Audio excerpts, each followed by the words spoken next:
Praise the Lord. आप सबको जय मसीह की, प्रभु यीशु मसीह के नाम में आज की प्रार्थना सभा में आप सभी का स्वागत है। शालोम। आइए प्रियजनों, आज की सुपवास प्रार्थना में हम भाग लें और प्रभु परमेश्वर की स्तुति करें, उनकी महिमा करें, उनकी बड़ाई करें। धन्यवाद के साथ हम प्रभु के चरणों में चलेंगे, प्रार्थना करें। पिता परमेश्वर, धन्यवाद देते हैं प्रभु जी, आपकी स्तुति महिमा करते हैं प्रभु। आप प्रभु जी अनंत अनादि परमेश्वर है प्रभु जी। एक नया महीना आपने हमारे जीवन में जोड़ा। पिछले 10 महीनों के लिए आपको धन्यवाद देते हैं प्रभु। और ये जो 2 महीने हैं प्रभु जी, नवंबर दिसंबर, इसके लिए आपकी उपकार स्तुति करते हैं प्रभु। आपने अद्भुत रीति से हमें आशीषित किया, इसके लिए धन्यवाद प्रभु जी। इस महीने के ऊपर आपका अभिषेक मांगते हैं प्रभु, हर एक दिन के ऊपर आपकी कृपा मांगते हैं प्रभु जी। और प्रभु जी, ये जो 10 महीने में हमने जो हासिल नहीं किया प्रभु जी, जो हमें मिला नहीं 10 महीने में, वो ये 2 महीने में हम प्रभु रिकवर करने वाले हैं प्रभु जी, क्योंकि दूसरा मौका देने वाला परमेश्वर आप है। इसके लिए आपको धन्यवाद देते हैं प्रभु जी। आपकी स्तुति बढ़ाई करते हैं प्रभु जी। हमारे सारे अपराधियों को क्षमा करते हैं, जिन लोगों ने हमें तकलीफ पीड़ा पहुंचाई उन्हें क्षमा करते हैं, उनके लिए प्रार्थना करते हैं प्रभु। जिनको हमने तकलीफ पीड़ा पहुंचाई उनके हृदय को छू ले प्रभु जी। हमें एक मन का बना था कि एक होकर हम आपकी भक्ति कर सके प्रभु यीशु। कलवरी के क्रूस पर जो आपने पवित्र बहुमूल्य रक्त बहाया है, उस रक्त से आपने हमें छुटकारा दिया, इसके लिए आपको धन्यवाद देते हैं। आपकी महिमा, आपकी बड़ाई करते हैं प्रभु जी। आपको धन्यवाद देते हैं प्रभु जी। हर एक अंधकार की शक्तियों को जो हमारे विरोध में काम कर रही है, हमारे घर में, परिवार में, रिश्तेदारों के बीच में, पड़ोसियों के बीच में, कलीसिया में जो काम चल रहा है दुष्ट का, उसके बंधनों को हम तोड़ देते हैं यीशु मसीह के नाम से और भेजते हैं प्रभु यीशु मसीह के चरणों में। प्रभु धन्यवाद देते हैं प्रभु जी। प्रभु परमेश्वर, आपकी उपकार स्तुति करते हैं प्रभु जी। आपने हमें अनाथ नहीं छोड़ा जब यीशु मसीह का स्वर्गरोहण हुआ प्रभु, आपने हमें पवित्र आत्मा दिया, इसके लिए धन्यवाद देते हैं प्रभु जी। पवित्र आत्मा, आपके बिना ये प्रार्थना सभा अधूरी है। हमें चलाइए प्रभु जी, और हम प्रभु आपके बताए हुए मार्गदर्शन में चले, आराधना करें प्रभु जी। ऐसी कृपा मांगते हैं यीशु मसीह के नाम में, आमीन। आइए प्रियजनों, इस समय हम आराधना में जाएं, हम प्रभु परमेश्वर की उपस्थिति में आए। जो घुटने के बल आना चाहते हैं, आप घुटने के बल आ सकते हैं। आइए हम परमेश्वर, उस पराक्रमी परमेश्वर की आराधना करें, जो था, जो है और जो युगानुयुग राज करता है। पवित्र पवित्र पवित्र राजाधिराज परमेश्वर पिता, स्तुति के योग्य, भय के लायक परमेश्वर, हम इस समय प्रभु आपके सामने दंडवत करते हुए आते हैं प्रभु जी। आपकी उपकार स्तुति करते हुए प्रभु जी, आपको धन्यवाद देते हुए आते हैं प्रभु जी, क्योंकि आप भला है प्रभु जी। प्रभु परमेश्वर, हमने जैसे जैसे अपराध किए उसके अनुसार आपने हमें दंडित नहीं किया, परंतु प्रभु आपने हमें क्षमा किया है, इसके लिए धन्यवाद देते हैं प्रभु। हम आते हैं प्रभु जी इस समय आपके पवित्र और महान उपस्थिति में प्रभु, धन्यवाद के साथ प्रभु जी। पिछले 10 महीनों में जो आपने हमें आशीष दिए हैं, वो हर एक आशीष जो दिखाई देता है और जो दिखाई नहीं देता, उन सारी आशीषों के लिए आपकी उपकार स्तुति, उपकार स्तुति, उपकार स्तुति करते हैं प्रभु। आपको धन्यवाद देते हैं प्रभु जी। आपने हमें प्रभु जी चंगाई दी है, आपने हमें छुटकारा दिया है, आपने हमें आशीषित किया है, आप हमें चला रहे हैं प्रभु जी, हमारा ख्याल रख रहे हैं प्रभु जी, हमारे लिए चिंता कर रहे हैं प्रभु जी। आपको धन्यवाद देते हैं प्रभु जी। आपकी बड़ाई और आपकी महिमा करते हैं यीशु मसीह के नाम में, आमीन। ऐ मेरे मन, यहोवा को धन्य कहो, जो कुछ मुझ में उसको ही धन्य कहो। ऐ मेरे मन, यहोवा को धन्य कहो, जो कुछ मुझ में उसको ही धन्य कहो। उसके किए हुए उपकारों को कभी नहीं भूलो, कभी भी नहीं भूलो। उसके किए हुए उपकारों को कभी नहीं भूलो, कभी भी नहीं भूलो। ऐ मेरे मन, यहोवा को धन्य कहो, जो कुछ मुझ में उसको ही धन्य कहो। तेरे अधर्मों को माफ करता, रोगों को चंगा करता, तेरे अधर्मों को माफ करता, रोगों को चंगा करता, उसके किए हुए उपकारों को कभी नहीं भूलो, कभी भी नहीं भूलो, उसके किए हुए उपकारों को कभी नहीं भूलो, कभी भी नहीं भूलो। तेरे जवानी को उकाब के समान नया बना के चलाता सदा, तेरे जवानी को उकाब के समान नया बना के चलाता सदा, उसके किए हुए उपकारों को कभी नहीं भूलो, कभी भी नहीं भूलो, उसके किए हुए उपकारों को कभी नहीं भूलो, कभी भी नहीं भूलो। ऐ मेरे मन यहोवा को धन्य कहो, जो कुछ मुझ में उसको ही धन्य कहो। हाँ प्रभु जी, हम आपकी स्तुति करते हैं प्रभु जी, आपको धन्यवाद देते हैं प्रभु जी। सचमुच आप महान है प्रभु, और प्रभु जी आपने हमें क्षमा किया है प्रभु जी। प्रभु जी हमें सोना चांदी जमीन जायदाद प्रभु इसकी लालच नहीं है प्रभु जी, हमें आपके प्रेम की लालच है प्रभु जी। हमसे प्रेम करने वाले, हम पर प्रभु जी उपकार करने वाले आपको धन्यवाद देते हैं प्रभु जी। आपकी बढ़ाई और आपकी महिमा करते हैं प्रभु जी। प्रभु हम भूखे और प्यास से आए हैं प्रभु जी, आपके महान और पवित्र उपस्थिति में धन्यवाद के साथ प्रभु हम आपको धन्यवाद देते हैं यीशु मसीह के नाम में, आमीन। देवा तुझ्या दयेची मज लागली तहान, तुझ्या कृपेचा भुकेला देखावयास अन्न, देवा तुझ्या दयेची प्रभु तूच मेंढपाळ, माझा करी सांभाळ, प्रभु तूच मेंढपाळ, माझा करी सांभाळ, विश्वास करण्यामजला दे विश्वासाचे दान, विश्वास करण्यामजला दे विश्वासाचे दान, देवा तुझ्या दयेची शिकविले प्रीती करण्यास,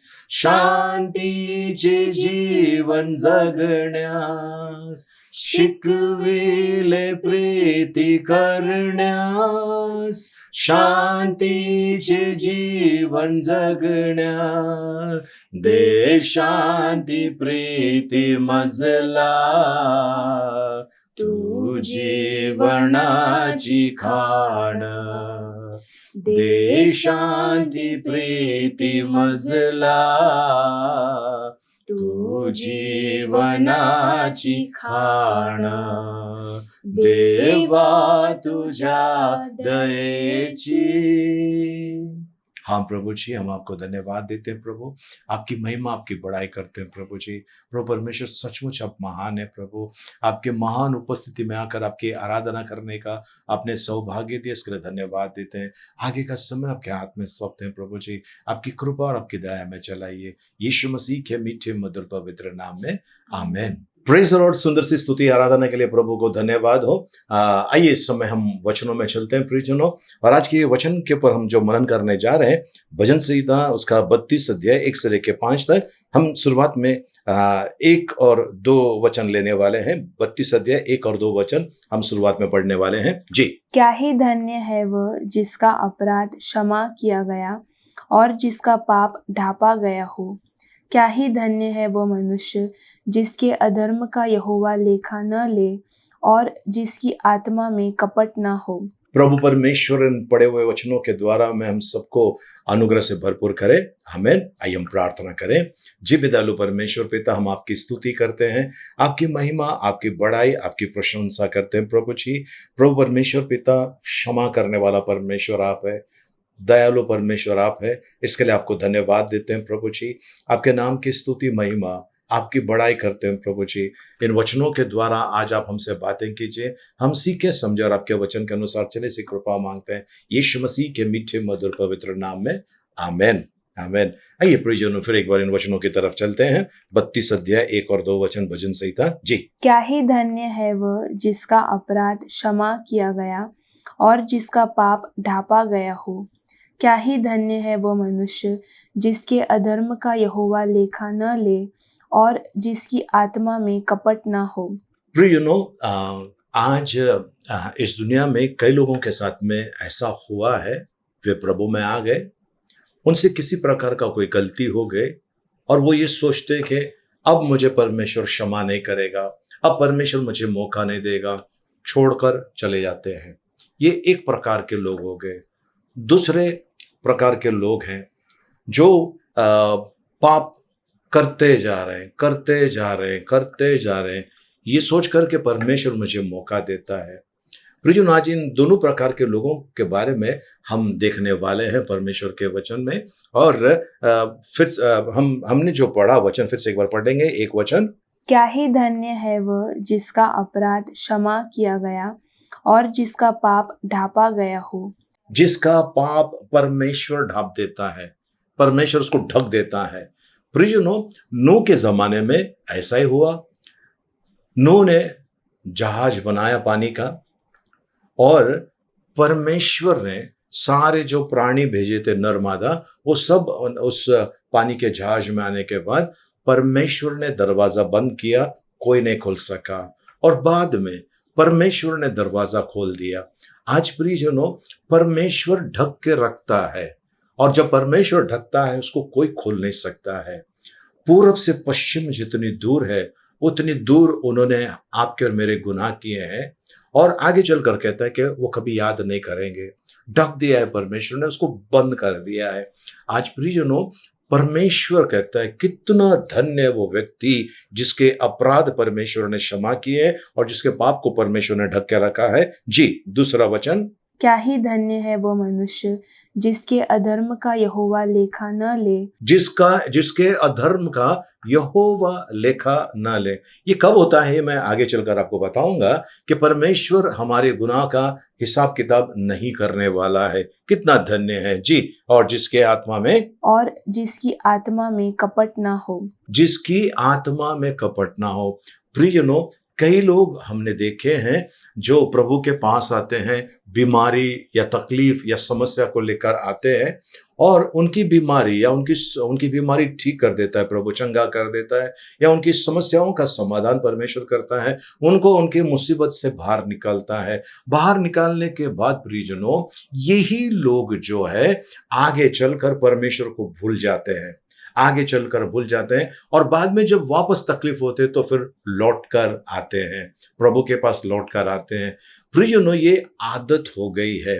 जैसे इजरायली लोग जब मिस्र देश से बाहर निकाले, उस दिन से उनका कुड़कुड़ाना चालू हुआ। जो वाचे के स्थान पर ये इतने लाख लोग निकले थे, उनमें से सिर्फ 2 ही जन वहां पर पहुंचे। प्रियजनों, ये कितना बड़ा दुर्भाग्य की बात है कि लोगों को परमेश्वर मौका देता है और उनको वो मौका उसको इस्तेमाल करने नहीं आता है। हमने कई लोगों के बारे में मैंने आपको कई लोगों के बारे में गवाही, पिछली टीचिंगों में मैंने गवाही दी है। प्रियजनों, हम जब लोगों को जाकर कहते हैं कि आओ प्रभु के पास, ये समय है प्रभु को अपना जीवन समर्पित करो, तो वो वे लोग बड़े बड़े घमंड की बातें, बड़ी बड़ी बातें करते हैं, नकारात्मक बातें करते हैं। और यही लोग बाद में जब समय बीत जाता है और वे लोग आते हैं जिन्होंने परमेश्वर को ठोकर मारी है, और वो बाद में जब परमेश्वर के पास आता है बड़ी तकलीफ होती है। प्रियजनों, एक व्यक्ति जो हमेशा जो प्रार्थना में जाते थे उनको गालियां देता था, उनको बुरा बुरा कहता था कि वे तुमने अपना धर्म बेच दिया है, तुमने पैसों के लिए या किसी और चीज के लिए अपने तुमने लालच की वजह से ये नया धर्म अपनाया है। क्या क्या वो बोल रहा था, गंदी गंदी बातें कर रहा था। फिर मुझे किसी ने बताया कि ये व्यक्ति ऐसा ऐसा बोलता है। मैंने कहा छोड़ दीजिए ना, प्रभु जाने वो जाने। और प्रियजनों, कुछ समय के बाद पता चला उस व्यक्ति को कैंसर है, उस व्यक्ति को कैंसर है। जब वो पता चला तब वो दौड़ता हुआ आने लगा प्रार्थना में आने लगा। और मैंने उनको कहा, भाई आपको प्रभु मौका दे रहा है, ये मौका बहुत अच्छा है, इस मौके का फायदा उठाइए, आप आइए प्रार्थना में अपना जीवन समर्पित कीजिए। और प्रियजनों, उन्होंने ऐसा किया और उसके बाद उनके बदन से कैंसर निकल गया, एकदम रोग मुक्त हो गए। उसके बाद उन्होंने प्रार्थना में आना बंद कर दिया। और जब मैं उनसे मिलने गया, मैंने कहा, भाई साहब आप प्रार्थना में क्यों नहीं आते हैं? तो कहते टाइम किसके पास है, समय किसके पास है, मेरा ये धंधा है, तो क्या मैं धंधा बंद करके आऊं आपके इधर? मैंने कहा ठीक है, आपकी मर्जी, जिसने चंगा किया आपको वो जाने, आप जाने, आपकी मर्जी बोलकर मैं चला वहां से।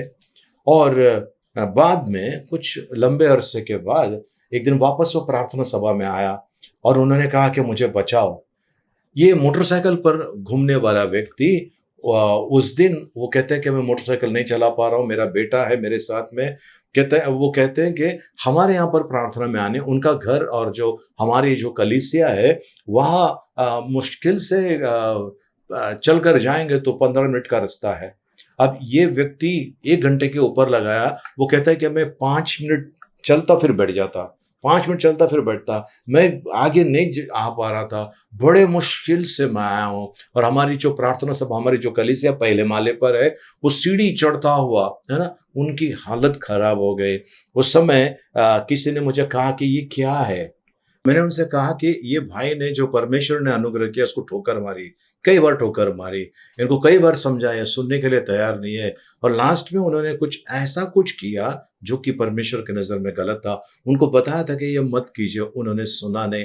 और प्रियजनों, अंत में ऐसा हुआ कि एक दिन वो चलकर आया और वो मोटरसाइकिल नहीं चला पा रहा था, चलकर आया, 15 मिनट का रास्ता है, पर इनको उस दिन आने के लिए 1 घंटे के ऊपर गया। उनको देखकर मैं बड़ा हैरान हो गया। मैंने कहा ये तो कह रहा था कि मेरे पास टाइम नहीं है, मैं नहीं आ सकता हूँ प्रार्थना में, मेरा धंधा क्या होगा, धंधे का क्या होगा, धंधा सिगरेट बीड़ी तंबाकू का। और मैंने उनको मना किया था कि तंबाकू का बिजनेस मत कीजिए, आप लोगों को कैंसर बांट रहे हैं, मत कीजिए। सुना नहीं प्रियजनों। और एक दिन आया और वो इतना टाइम लगाया वो आने के लिए, और वो आने के बाद कहते कि मैं नहीं चल पा रहा हूँ, मुझे कुछ नहीं हो रहा है। और मैंने, जिसने मुझे पूछा था कि क्या है, तो मैंने कहा कि इन्होंने परमेश्वर के अनुग्रह को ठोकर मारा है। और फिर प्रियजन ऐसा हुआ कि कुछ समय वो मिले नहीं, दिखे नहीं।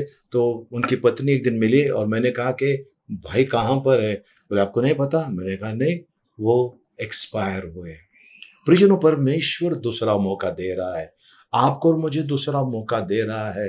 अगला मौका मुझे मिले ना मिले मैं नहीं जानता हूँ, अगला पल मेरा है या नहीं मैं नहीं जानता हूँ। तो आपने और मैंने प्रियजनों बड़ी कोशिश करनी चाहिए, परमेश्वर के पास आइए। और भजन लिखने वाला कहता है, हम तीसरे वचन में चलते हैं, भजन संहिता 32 का 3 जी। जब मैं चुप रहा तब दिन भर कराते कराते मेरी हड्डियां पिघल गई, क्योंकि रात दिन मैं तेरे हाथ के नीचे दबा रहा और मेरी तरावट धूप काल की सी झुर्राहट बन गई।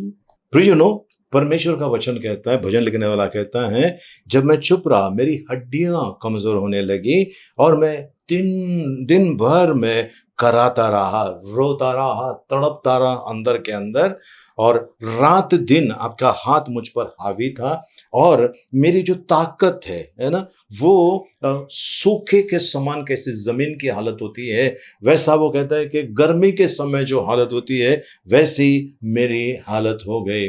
अब इनके समझ में आया इन्हें करना क्या है, इनके समझ में आया इनको करना क्या है। 5वां वचन, जब मैंने अपना पाप तुझ पर प्रकट किया और अपना अधर्म न छिपाया, अपना अधर्म को नहीं छिपाए। प्रियजनों, यहीं पर बड़ी सोचने वाली बात है। हम दूसरों के अधर्म के बारे में, दूसरों के पापों के बारे में बड़े आसानी से कहते हैं, पर अपने अधर्म को हम छिपा के रखते हैं। हाँ जी। और कहा, मैं यहोवा के सामने अपने अपराधों को मान लूंगा। तब तूने मेरे अधर्म और पाप को क्षमा कर दिया। तब तूने मेरे अधर्म को और पापों को क्षमा किया है। प्रियजनों, गलतियां होती है, लेकिन परमेश्वर का आत्मा आपको बचाते रहता है, आपको गलतियां करने नहीं देता है। पर यदि आप जानबूझकर करते हैं, फिर उसका क्या, उसके लिए कौन सा बलिदान रह जाता है।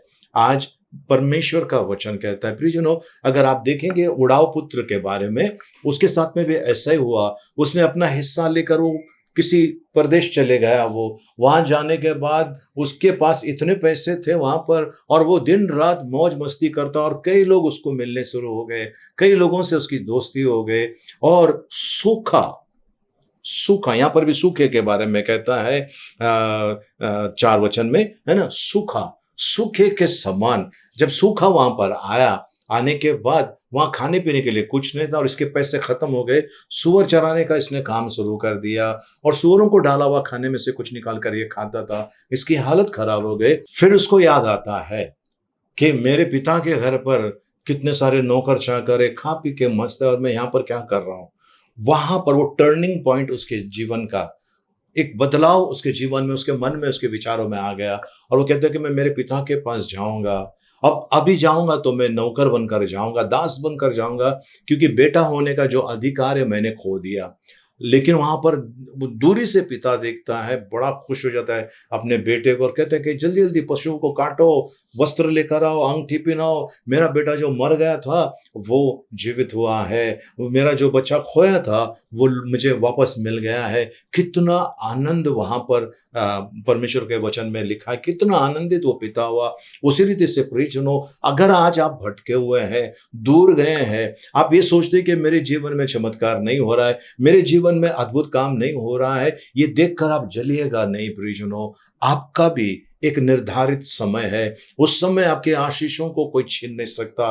परमेश्वर जब भी देगा प्रियजनों, बेहिसाब देता है। नहीं मिल रहा है तो अगर आप तकलीफ में है, बीमारी में है, देख लीजिए आपने ऐसे कौन सी चीजें हैं जो परमेश्वर के सामने आपने कबूल नहीं किए हैं। उन चीजों को कबूल कीजिए, उन अपराधों को कबूल कीजिए, क्षमा मांगिए परमेश्वर से। और प्रियजनों, परमेश्वर मौका देता है, आज मौका दिया है, कल मिले ना मिले, तो इस मौके का फायदा उठाना बहुत जरूरी है। मिका की किताब, मिका नबी की किताब, उसका 7 अध्याय, उसका 18 और 19 वचन हम पढ़ लेंगे जी। तेरे समान ऐसा परमेश्वर कहाँ है जो अधर्म को क्षमा करे और अपने निज भाग के बचे हुओं के अपराध को ढांप दे। वह अपने क्रोध को सदा बनाए नहीं रहता, क्योंकि वह करुणा से प्रीति रखता है। वह फिर हम पर दया करेगा। वो फिर, देखिए फिर यहां पर लिखा है, वो फिर हम पर दया करेगा। अगर हमसे गलतियां हुई है, हमने गलत निर्णय लिए हैं, वो फिर हम पर दया करेगा। प्रियजनों, आपने कुछ बुरी संगति की वजह से आप अगर परमेश्वर से दूर गए हैं, आज प्रभु का वचन कहता है कि संसार के साथ में संगति, या संसार के साथ में अगर आपने वो फेलोशिप रखा हुआ है, तो आप परमेश्वर से बैर रखते हैं। संसार से मित्रता यानी परमेश्वर से शत्रुता। संसार का मतलब है ये ऐसे लोग हैं जो आपको खींचते हैं पाप के अंदर, आपको खींचते हैं सब प्रकार के नशा करने में या व्यसन के अंदर, वासना के अंदर या किसी प्रकार की ऐसी चीजें हैं जिससे परमेश्वर घृणा करता है। प्रियजनों, आज परमेश्वर की चेतावनी आपके और मेरे लिए बड़ा विशेष है। प्रियजनों, परमेश्वर एक मौका देना चाहता है। ओके, हम देखते हैं वापस एक बार 19 वचन देखते हैं।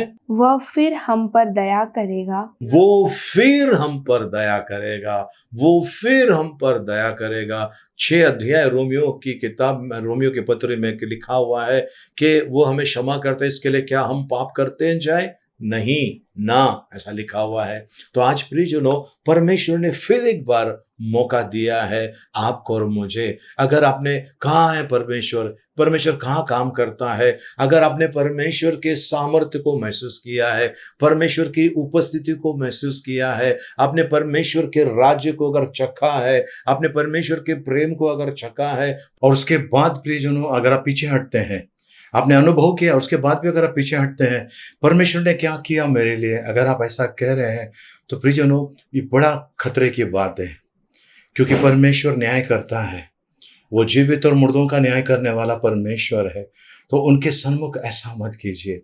वो एक मौका दे रहे हैं। हम फिर से एक बार 19 वचन पढ़ने वाले हैं। मीका नबी की किताब 7 अध्याय उसका 19 वचन। जी। वह फिर हम पर दया करेगा और हमारे अधर्म के कामों को लताड़ डालेगा, तो उनके सब पापों को गहरे समुद्र में डाल देगा। तो सब पापों को गहरे समंदर में।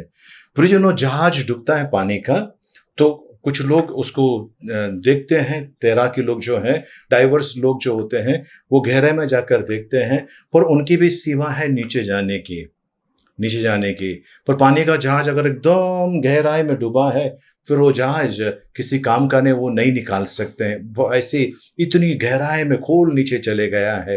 प्रियजनों, वैसे परमेश्वर आज आपके और मेरे अपराधों को क्षमा करने के लिए तैयार है।